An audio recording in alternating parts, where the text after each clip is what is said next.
Nahajam se pred splošno bolnišnico na Jesenicah, poletje je za nami, mi pa smo želeli iz prve roke izvedeti z Robertom Karoto, z vodjo urgentnega centra, kaj se je dogajalo med poletjem. Lepo pozdravljen. Dober dan, ponovno iz gradbišča splošne bolnice Jesenice. Kot vidite, imamo spet bagre okoli hiše.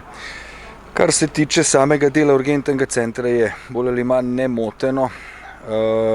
Predvsem je na naše delo vseeno vplivala tako imenovana korona epidemija. V primerjavi z letom poprej je bilo recimo od julija do avgusta 600 pregledov, manj govorimo o številkih dobrih 6000. V enem mesecu, se pravi nekako 10% upad je bil zabeležen oziroma opazen, kar se tiče prihodov v sam urgentni center. To gre večinoma na račun manjšega števila tujcev, medtem ko pa kar se tiče pa naših v bistvu slovenskih turistov je pa stvar približno enaka.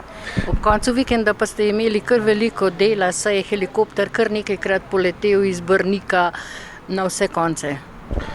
Se pravi, smo v centru hribov, se pravi med Julijskimi Alpami, Karavankami, kar je pravzaprav logično, saj smo eden od tistih bergšpitalov, ki ima tudi heliport. Res je, da je trenutno heliport na Plavškem travniku, to je malo od hiše nekaj kilometrov, kar pomeni, da v bistvu vse ponesrečence potem z ekipo prepelje služba NMP Jesenice.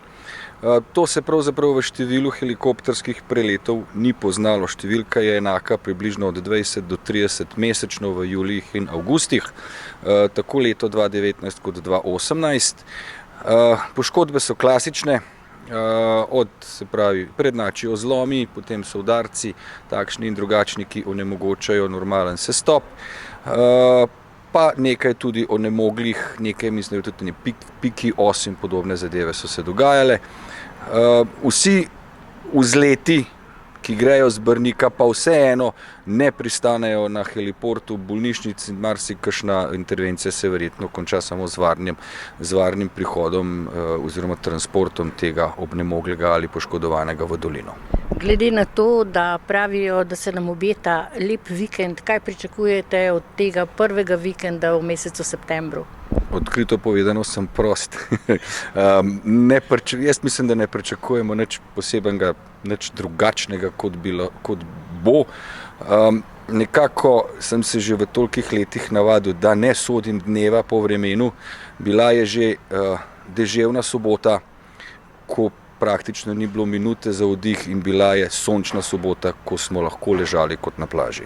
In še eno opozorilo iz vaših ust, ker prav vi ste tisti, ki imate, ali pa vaši kolegi, polne roke dela običajno. Odpravite se v hribe z glavo.